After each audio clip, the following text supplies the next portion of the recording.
Hello everybody, love and light to you. I want to quickly go over the transition period, and I'm going to talk about this in a little encounter that I had once. I know that there's some of you that quite like the encounters and the stories. Well, I dislike writing them because, my spelling is atrocious and grammar and punctuation. Hey, so I'm going to just do this little video and hopefully it will help some of you in understanding what the transition period's all about via one of my encounters. All right, it started off some years ago when my wife's grandfather passed away. Now, he passed away in the 70s. He was a lovely man. He reminded me of my own dad in many ways. Very, very kind-hearted, knowledgeable, and warm, wonderful man. Well, he passed away in the 70s, so we're going to put that to the side just a little bit. Now, in the meanwhile, he had several children, and they were doing that horrible cleaning out the closet type phase after someone's passed away. You know, packing up stuff and going through everything and putting things away. It's not a nice thing to do, but at least this time they were in good company. I myself is a few miles away in my old house. I am in a wheelchair, and I was in a wheelchair then, so there's no way, unless I had a camera in their house, that I could possibly know what is going on right now at that time. So his children was in her dad's house, and they were doing their thing. Now, I didn't know that they were doing that,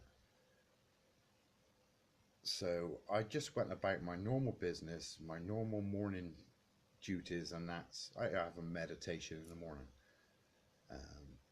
So I closed my eyes and I was meditating.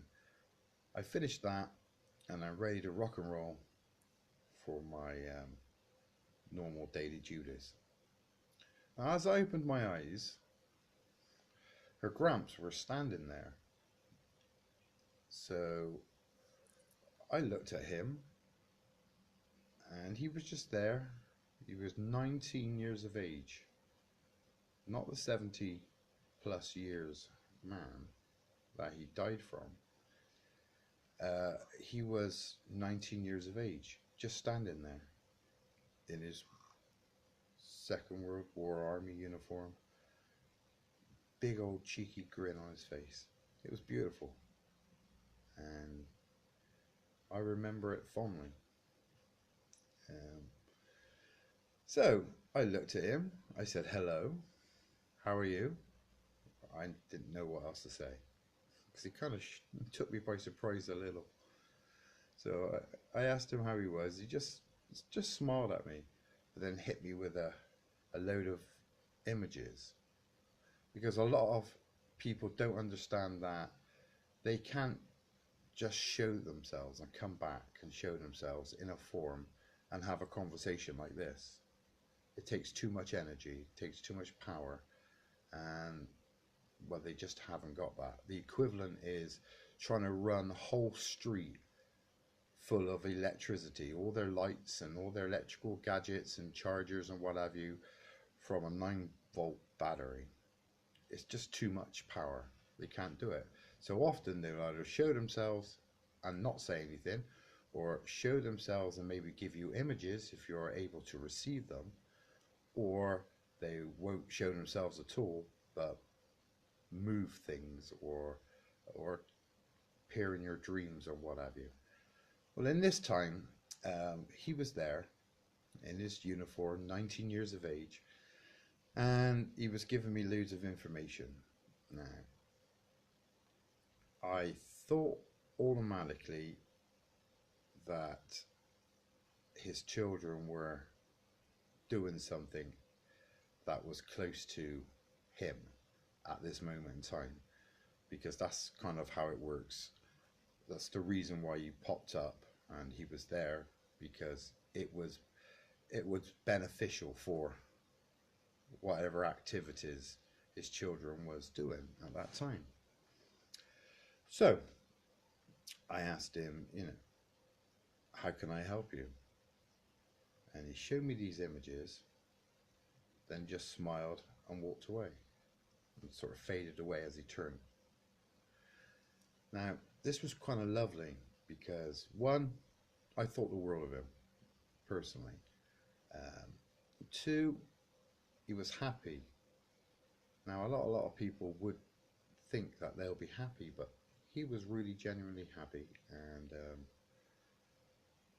he got to be with his love again, because his favorite time was when he was 19, when he met his love of his life, and his most happiest times, believe it or not, was when he was in the war, in the army.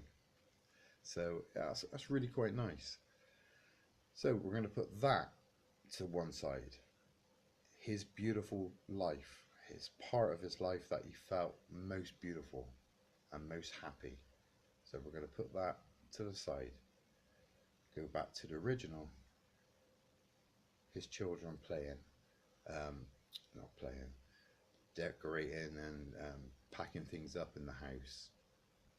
So I thought, oh, well, I better give, which is actually my mother-in-law, a call to let her know of the message, of the visit. Now, you've got to be a bit careful with this. You've got to use a bit of tact. And it's never the most easiest thing to pronounce on somebody and just, poof, by the way, was here. So you've got to use a lot of tact.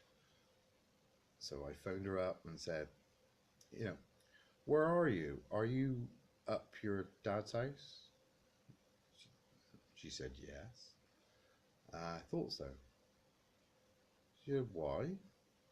Oh, no, no reason. Have you come across anything important? Like what?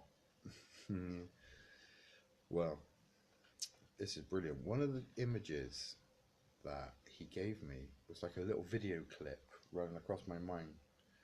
And this video clip was all of his war uniforms and his equipment that he brought home with him from the war, which was like a museum up in his loft. Now, in these images was important documents and some important things. I can't say too much because it's private and confidential, but it was something that would benefit them greatly, all right? And something that I could possibly not know about. So I said, have you come across anything important? Like what? I mentioned a few things. How do you know about that? Straight away. um, I, this is where it always gets difficult. Your dad just told me. What? So I repeated it again. I said, your dad just told me about such and such hid away in certain places. Well, apparently, just before I phoned up, the three girls came across it and found what I was telling her about. Now, I didn't know about this, only when their dad came and told me. But apparently they just come across it, and it was exactly, if I was to say a figure, I don't know, say if there was money involved, if I would say £20,000, okay, and just say that was one of the images that he gave me, I said, "Do you find anything?" She said, "What? Might." She's being a bit cagey about it.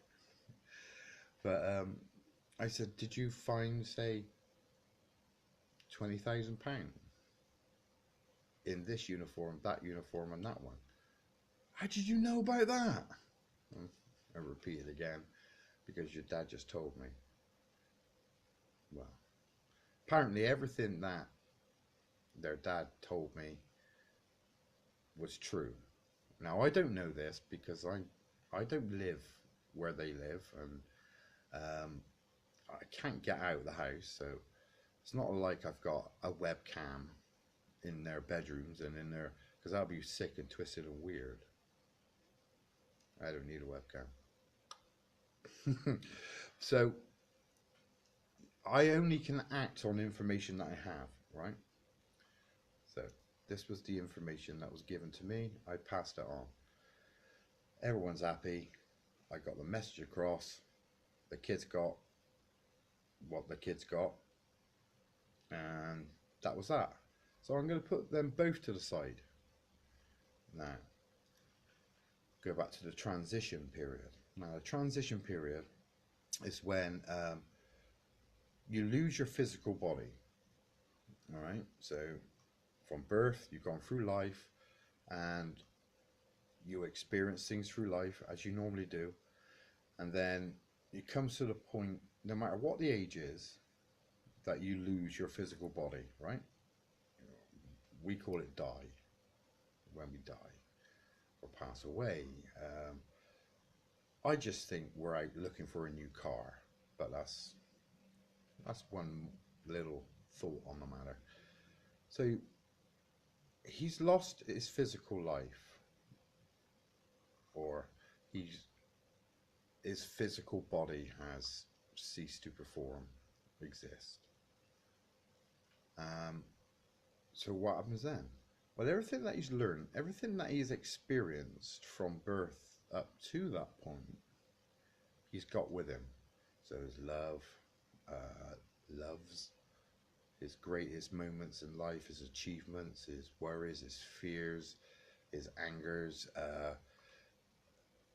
his children, the memory of creating them, seeing them grow up, everything. Everything beautiful, everything that he wants to take with him and experience, he's got with him into the next life, or school part two. All right?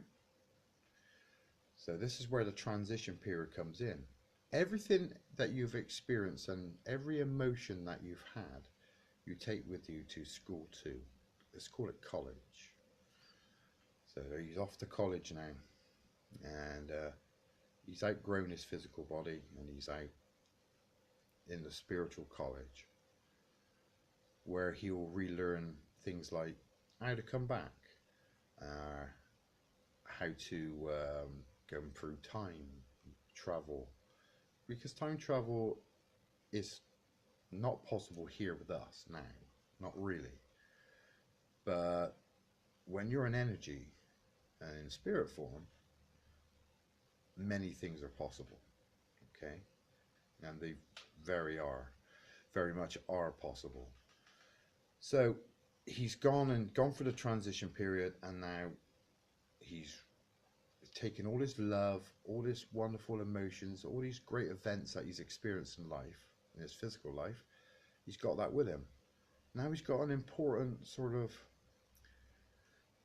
decision to make, the most important one of his whole existence. What do you want to do now? Well, most people's idea of heaven is, the pearly gates, clouds everywhere, angels with harps wearing bed sheets and stuff. That's beautiful if that's what you believe in your ideal heaven scenario is. And I wouldn't take that away from you, because I think that's kind of beautiful myself. But that might not be, say, his idea of heaven. His idea of heaven was being 19 years of age, going to war, and strangely enjoying it, and meeting the love of his life and having his children and seeing them grow up and seeing their children and even their great grandchildren. You know, all these experiences and stuff like that has formed this perfect heaven for him. So that's his idea of heaven. So when he come to me, he wasn't the 70-plus-year-old man. He was a 19-year-old. That's why he had such a lovely grin across his face, because he was truly happy. And it goes to show you, one, they're still here. They're just in another form, because they're not always going to be in the form that you would want them to be. They're going to be in the form that they are more happiest with, or in a time period that they're more happier with. They still know you, they still recognize you, they still love you, they still come to visit you. After all, that's why they're there. They're there to visit you, you know? But they might not be, let's say, a 70-plus-year-old man or a 72-year-old woman. They might be a little girl. They might be a teenager. They might be a little boy holding a little girl's hand. That might happen to be his sister when they were kids. That was his most happiest time, maybe. So, if you want me to look at your photographs, I'll look at your photographs. That's not a problem. And I'll tell you honestly what's in them. But sometimes this is where you're going to have to sort of indulge me a little, okay? Because I don't know many of your history. There's too many of you for me to, I don't know, go on ancestry.com, whatever it is, and dig up everyone's individual histories. I don't want to, okay? Your history is your history, and quite frankly, it's got nothing to do with me, and it don't benefit me to tell you things you already know, right? It don't benefit you to hear things about yourself that you already know. So you have to be a little bit open-minded when you pass on a photograph and you want me to look at them. I'll give you my honest opinion. And I have actually had this before.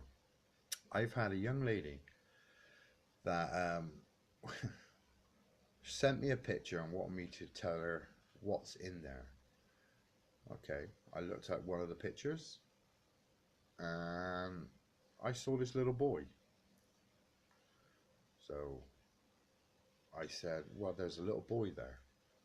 She said, is there a cat?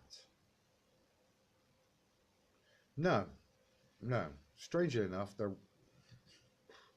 wasn't a cat, but there was a little boy. And it went on to and fro for a little while, several hours actually, and she's still insistent on this cat. Now, I didn't understand what the big deal about this cat was when there's a perfectly legit little boy that was in the picture. I'm going to cut a long story short, and I'm going to miss out a lot of things and get to the point. The little boy was her little boy that she miscarried 5 years ago, previous, all right? It was tragic, but he would have been 5 years of age around this time. So I picked up on this little boy, and I give as much detail as possible and said, it's strongly to do with you. That's why everywhere you go and you take a photograph,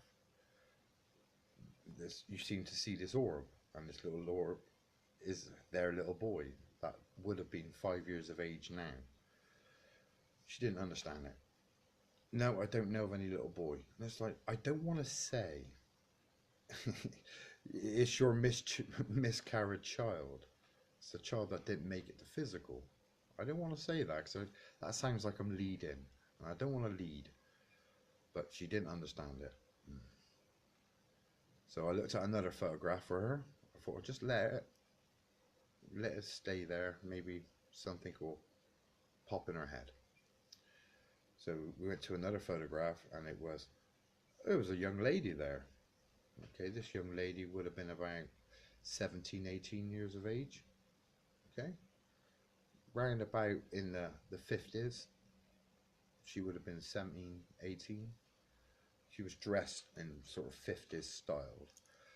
So I said, oh, right, on this one, I said, there's a young lady. She went, no, I don't know. I give as much detail as I possibly could, but she still didn't understand who this lady was. So I carried on giving more details. I said, she's very much to do with you. She's very strongly close to you. It's not your grandmother. It, her mother passed away like 6 months, 7 months ago, prior to this video chat that we're having. All right, so it was pretty fresh in her mind, and the real reason why she wanted me to look at the photographs and have a video chat with her in the first place. So I'm saying it's not your grandmother, but she's very close to you. Okay? No, I don't understand that. I said, could it be your mother? No, because my mother died and she was like 65. Yeah, okay, but it still could be your mother. No, it's not my mother. It's definitely not my mother. Did she have a tattoo on her arm? No, she did not have a tattoo. Now, that's not my mother then. But I strongly believe that it's very connected to you. It's not your grandmother, more connected to you than your grandmother. Okay, and she's recently departed. No, that's not my mother. I haven't got a tattoo. I had enough by now because it's like 4 hours on and I'm not getting anywhere. Still insistent about a cat, and she had no idea about the little boy, right? And then this woman with a tattoo. All right, okay. I said, listen, right, it's not your grandmother, it's because it is your mother. Before you say anything, it is your mother, but her happiest time was when she was like a teenager. And she was like going to like breaking out to rock and roll concerts and stuff like that, and getting dressed up, and boys were an issue, and she liked to party and dance around, and I've gone through all this information. I said, it is your mother. But she says, not my mother, hasn't got a tattoo. I said, maybe at 16, 17, she never had a tattoo. Oh, no. No, that's definitely not my mother because she hasn't got a tattoo. Did that woman have a cat? And I had to end it because people like that make me want to headbutt the wall. I given him a miscarried child that I could never know about. I've given them the house location where they live, how they got to live there, who owned the house before they did, roughly where it is, down to a mole in a particular place, and a very distinct tattoo in a private area. I didn't want to see that ever again. Just saying. And all she could care about was a bloody cat, and that the fact that her mum had a tattoo and the girl in the photograph didn't. So there you go. Just for future reference, if you go to a medium or a psychic and you ask them to look at your photographs, sometimes there is nothing there. There's nothing to pick up on. It's not because the medium or the psychic is not very good, all right? It's just when you took that photograph, in that field of view there was nobody. But there's nothing to say there wasn't somebody standing there. Okay, that's one. Two, they're not always going to be in your photograph as the person, the form, the age of when you knew them last or best. Sometimes, just sometimes, they're a lot younger, in a different time period. They're still your mum, they're still your dad, they're still your granddad, they're still Uncle Bob or Auntie Sue or what have you, but they're just in their form of heaven. Their idea of heaven their best time of their lives. And remember, it's their lives. That's important, not you or how you perceive them to be or want them to be. You've still got your life to live, and when it comes to your time, you will choose your idea of heaven. And it might not be now. It might be with all this Brexit nonsense and stuff. It might be when you were in school, sneaking a kiss behind the bike sheds. Julie, you understand what I'm saying? So you got to be a little open-minded. That's it.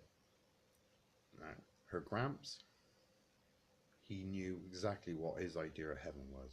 Beautiful. Okay. My dad, now, although it's a little bit different, but he's come to me in a smoke form, where he showed me a pipe smoke everywhere and stuff like that. Now, his favourite time was when he used to, believe it or not, he used to go up into the bathroom and unravel the toilet rolls right to the very last sheet and write a poem or something funny on both sides. So before you wiped or what have you, you have to read the poem. Now, his favourite time was doing that. It might not be for some, but it's a beautiful thing, really. Everyone's got their own idea of heaven on how they like things to be, so that's it. Just be a little bit open-minded. They are around you, they do love you, and just every now and again, be a little bit open-minded when you capture something on a photograph that, yes, it could well be who you want it to be, but just bear in mind that it might be in their idea of heaven or their perfect time where they're much younger, and little things like tattoos, birthmarks, or scars or stuff like that, they might be a little bit different to how you remember them. Okay, but they're still around you and they still love you. That's it, really. A little bit on transition, and well, just bear that in mind. They love you and they're around you, no matter what form they're in. Okay, love and light to you. I'll see you again.